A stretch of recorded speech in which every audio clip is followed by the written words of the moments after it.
Puesto que los hombres no hacen uso de su razón, incluso los que se creen más racionalistas, y para estar convencidos por una prueba hay que tomar al menos conocimiento de ella, sin embargo algunos no se toman esa molestia acerca de los ovnis. Tan fuerte es su idea preconcebida de que es perder el tiempo porque no pueden existir. Esta actitud no solo tiene un efecto desastroso sobre las pruebas existentes, sino también sobre el número de las pruebas potenciales.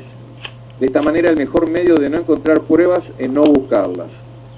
Antes de analizar los elementos que tenemos a nuestra disposición, debemos precisar que las fotografías y videos no son pruebas concluyentes, sino que son un apoyo técnico para acompañar los relatos de aquellos testigos presenciales de los hechos en cuestión.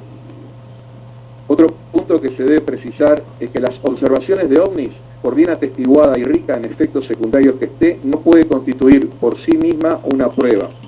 Ante un caso aislado, un escéptico podrá decir que se trataba de un fenómeno natural, observado en condiciones completamente excepcionales, o de una mitificación puesta en escena por personas muy competentes y provistas de recursos materiales. Las pruebas disponibles son esencialmente de dos tipos: una pequeña porción que se denomina correlaciones y otra donde existen huellas físicas.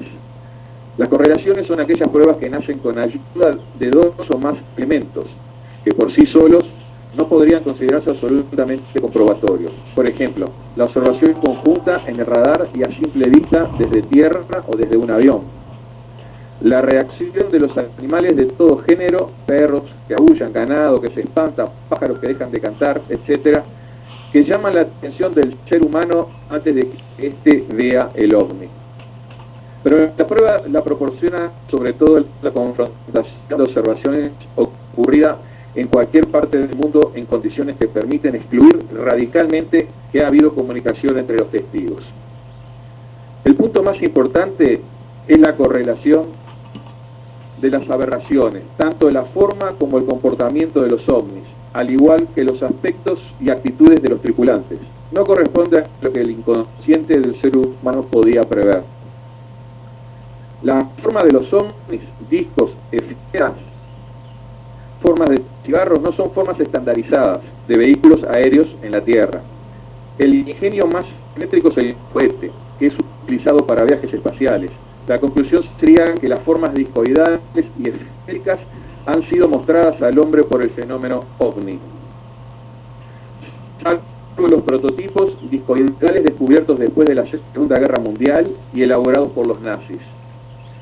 Con las correlaciones nos introducimos en el campo de naturaleza deductiva. Se sortea aquí un grado donde se financiaban en las estadísticas sobre las perturbaciones atmosféricas para abordar las pruebas materiales.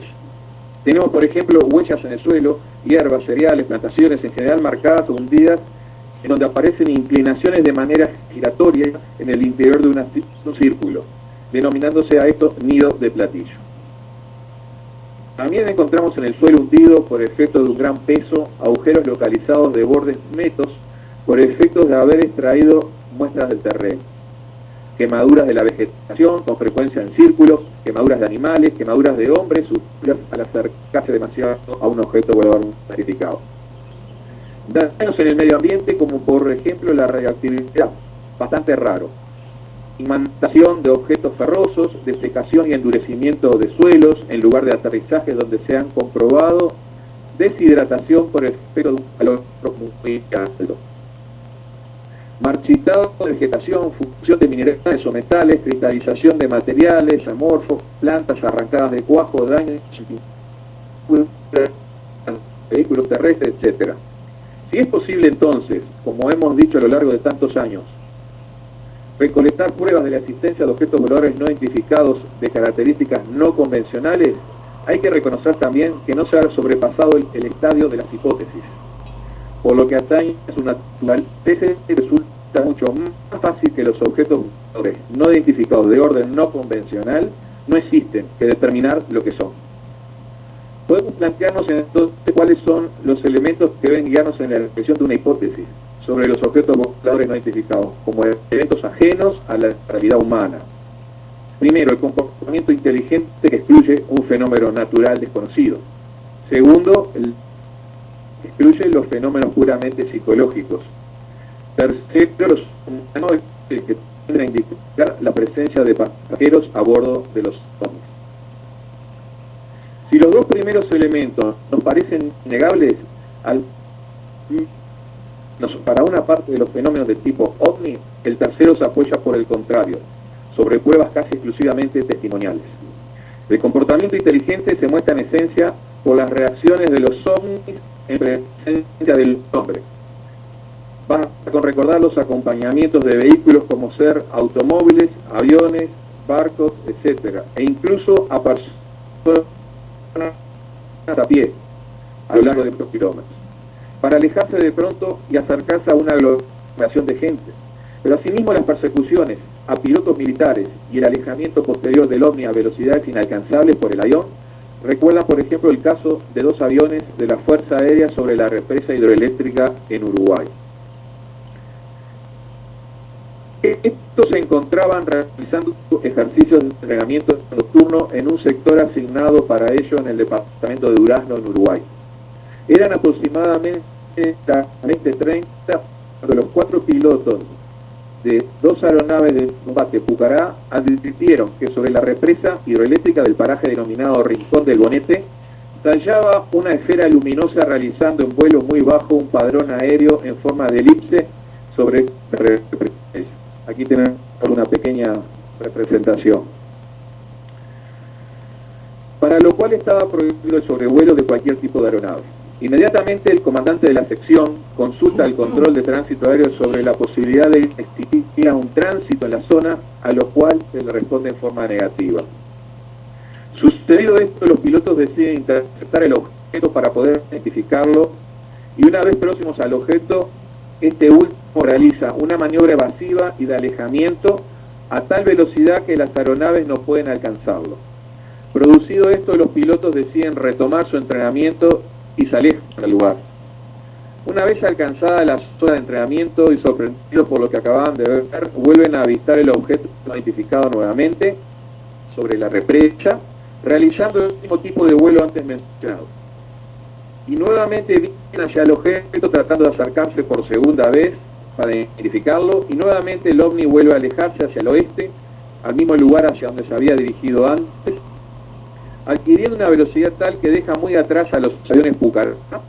Los pilotos observan de esta esfera, a medida que iba acelerando, que cambiaba de color del blanco al amarillento al naranja casi rojo, debido a la alta velocidad que estaba adquiriendo en ese momento.